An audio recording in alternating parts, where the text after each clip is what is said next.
My dad raised his bourbon, smiled at my brother, and said loud enough for everyone to hear, "This is the son who carries our family name."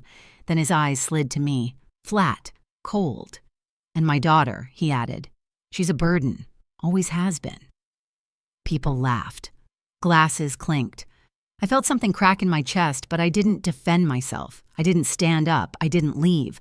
I stayed seated. I stayed silent.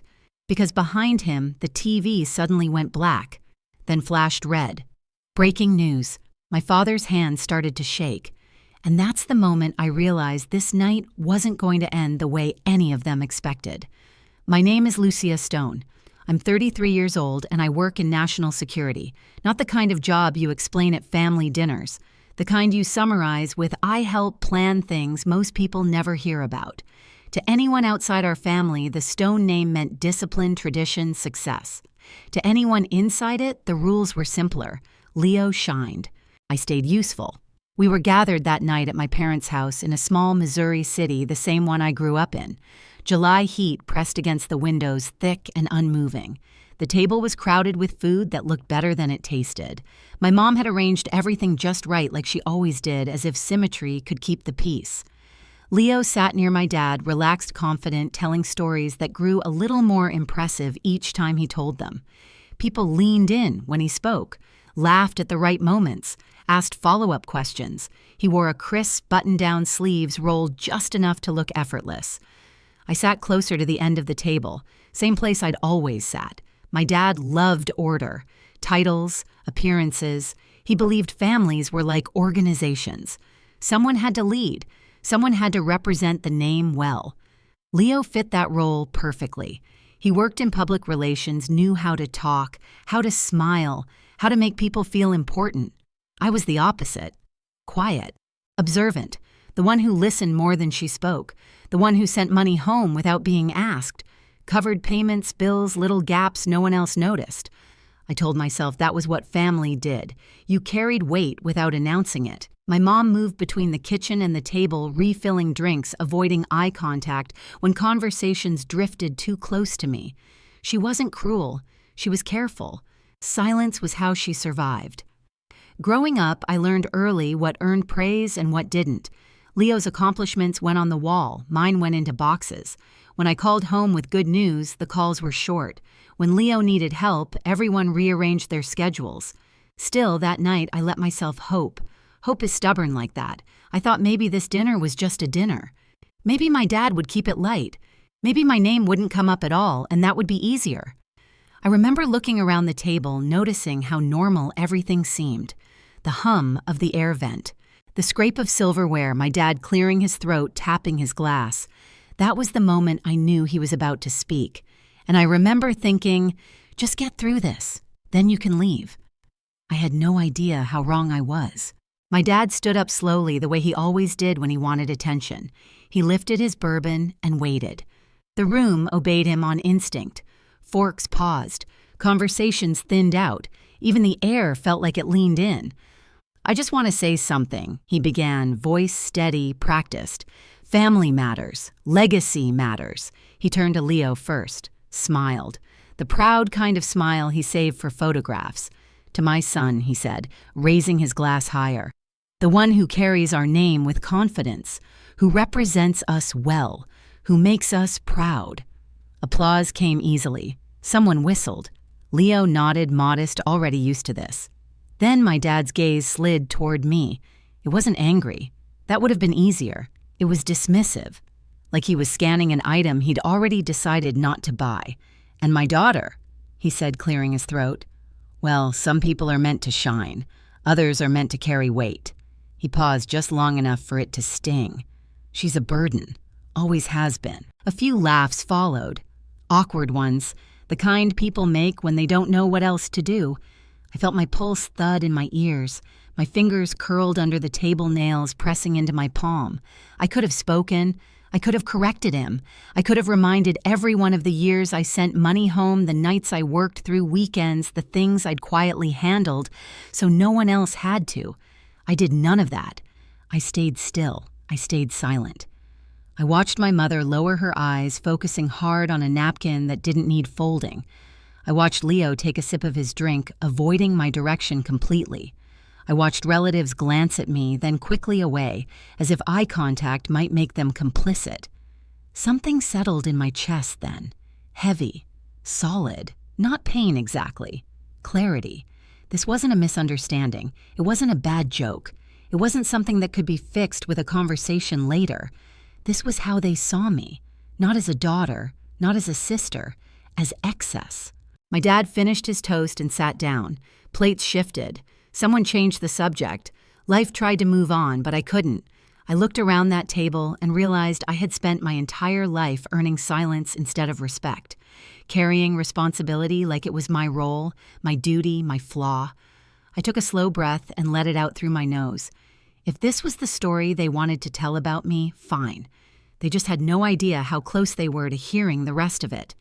The room tried to recover like nothing had happened. Someone asked about dessert. Someone else reached for another drink. Chairs scraped.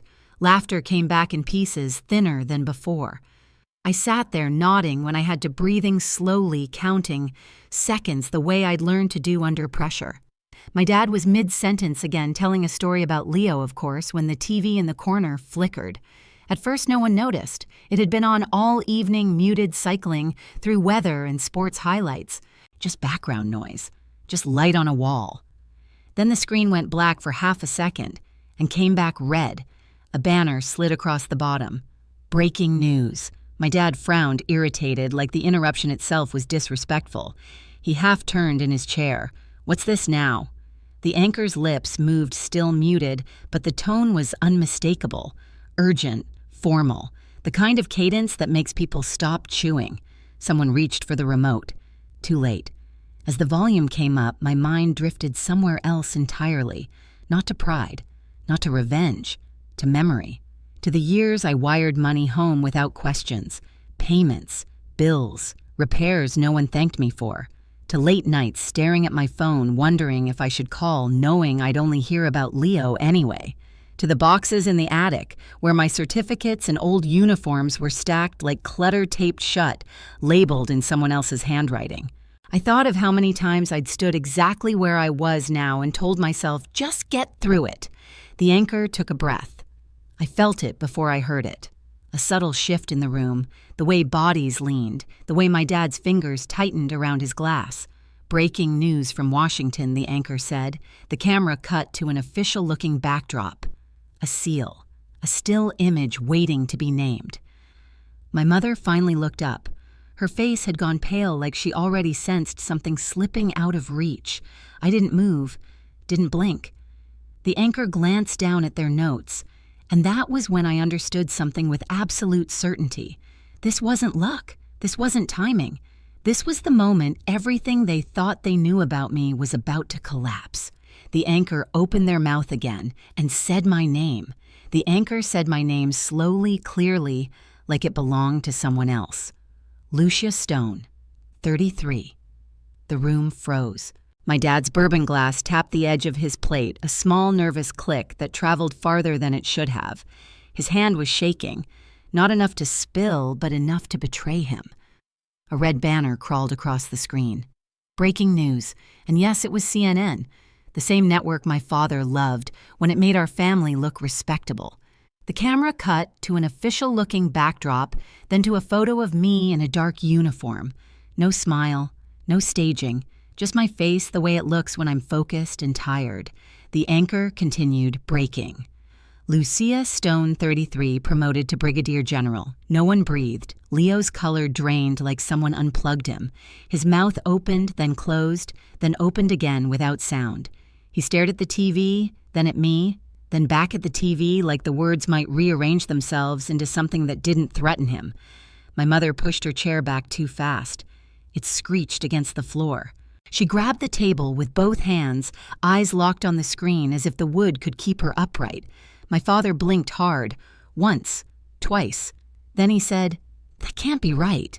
He didn't say it like confusion. He said it like accusation, like the universe had broken a rule without asking him. The anchor's voice kept going calm and steady. They talked about leadership under pressure and strategic judgment. They didn't share details just enough to make it real. The kind of recognition that doesn't come from charm. It comes from results. I stayed seated. My hands were folded in my lap. I didn't smile. I didn't stand up and soak it in. I'd learned the hard way that pride can be turned into a target in rooms like this. My father finally turned to me. "Why wouldn't you tell your family I met his eyes? I didn't think you'd be interested." That sentence landed like a door closing. My mother whispered, "Lucia, honey, why didn't you say something?" I looked at her and felt an old ache move under my ribs, because every time I tried to share anything about my life, it turned into a conversation about Leo. Leo flinched. "That's not fair." My father leaned forward, trying to reclaim his power. "Don't make this a competition. Tonight was about celebrating your brother. It was about celebrating your favorite," I said, still quiet. Someone at the far end of the table cleared their throat. A cousin stared down at their napkin like it was suddenly fascinating. My father lifted his bourbon again like he could toast his way out of consequences. "I was joking earlier. You called me a burden," I said, in front of everyone. He waved a hand. "People say things." I felt my jaw tighten. "You didn't even say my name." Silence pressed in. Leo tried to step in voice, too quick, too practiced. "Look, if you wanted attention, you could have told us. This is embarrassing." Embarrassing. That was the word that mattered to him. Not what my father said. Not what it took for me to get here. Just how it looked. I stood up, then, slow and steady. My chair whispered against the floor. Every eye followed me, hungry and uncomfortable at the same time. "I didn't come for attention," I said. Leo scoffed. "Then why are you making a scene?" I glanced around the table. Faces pretending not to listen. Phones face down, but hands hovering. The whole room waiting for me to either beg or explode. "I'm not making a scene," I said. "I'm finally refusing to play mine." My father's voice dropped sharp. "You think a title makes you better than us?" "No," I said. "But it proves you were wrong about me." He stood up too, trying to loom. He still had that old posture of command chest out chin high. The problem was, I'd spent years in rooms with people who carried real authority. People who didn't need to humiliate their own child to feel powerful. "I raised you," he snapped. "I provided." My laugh came out small and bitter. "You provided a roof. I provided myself." My mother made a sound like she swallowed a sob. She looked at her hands instead of at me. I softened my tone just slightly. "Mom, you've watched this happen for years. You don't have to fight him. But you don't get to pretend you didn't hear it." Her eyes finally met mine. Wet, guilty, silent. Leo's voice sharpened. "You're being dramatic." I turned to him. Dramatic is building your whole life around applause and then panicking when someone else gets it. His face tightened. "What do you want, Lucia?" I paused, letting the quiet stretch. "I want you to stop using me as the invisible part of your story." My father barked. "What story?" I didn't blink. "The one where I send money home for years and you call it helping family. But it pays for Leo's image. The one where my accomplishments end up in boxes and his end up on walls. The one where I'm only valuable when I'm convenient." Leo's eyes flashed. "That's not true." "It is," I said. "And tonight you proved it, Dad." My father's grip tightened on the glass. "You're accusing us at the dinner table." I nodded. "No, you accused me first." Another beat of silence. Then my phone buzzed once in my pocket. One vibration. A message I didn't need to read to know what it meant, because this night wasn't just a family insult anymore. It was public. It was recorded. It was already moving beyond this room. My father seemed to feel it, too. His eyes flicked to the TV, then to the faces around him, then back to me. I leaned in just enough for him to hear me without anyone else needing to. "You called me a burden because you thought I'd swallow it," I said softly. "Like always." His throat moved. He swallowed. "But now," I continued, "people outside this house are going to start asking why my own family worked so hard to keep my name off the table." His bourbon glass shook again. This time, everyone saw it. For a second, nobody knew what to do with the truth. Aunt Marlene's fork hovered midair. A kid in the living room kept laughing at a cartoon, oblivious, and the sound felt wrong. Leo's knuckles went white around his water glass. He looked pale, not sick, pale exposed, pale. My mother whispered, "Lucia, are you okay?" And it hit me. She wasn't asking about the promotion. She was asking if I was about to break. I didn't. I picked up my purse and looked at my father one last time. "You wanted a toast," I said. "Congratulations. You got one." He tried to speak, but nothing came out. And in that empty space, I understood the real revenge wasn't what I said next. It was what the truth was about to make them answer for. The dinner ended without anyone saying it was over. Plates stayed half full. Dessert never made it to the table. Conversations dissolved into murmurs and excuses, people suddenly remembering long drives and early mornings. No one stopped me as I walked down the hallway. The house felt smaller than it had an hour ago, dimmer, like something essential had been switched off. Outside, the night air was cool and smelled faintly of cut grass. I stood on the porch for a moment, listening to the door close behind me. Soft, final. In the days that followed, things unraveled quietly, not with shouting or public apologies, but with distance. Calls went unanswered. Messages stayed unsent. The family group chat went silent like a room everyone pretended was empty. My father didn't reach out. Neither did Leo. And for the first time, I didn't chase them. At work, nothing changed. Meetings still started on time. Decisions still had weight. People still listened. The difference was internal. I stopped bracing myself, stopped shrinking before I entered rooms that had never asked me to. I bought a small piece of land back in Missouri, far from the house where I learned to disappear. Nothing fancy, just quiet, space, a place to build something honest. I didn't lose my family that night. I let go of the version that only knew how to take. I used to believe family was something you endured. Now I know it's something you choose.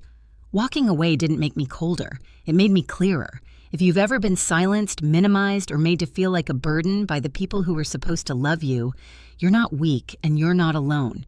Your truth doesn't need permission. If this story resonated with you, share your thoughts in the comments and subscribe so you don't miss the next story.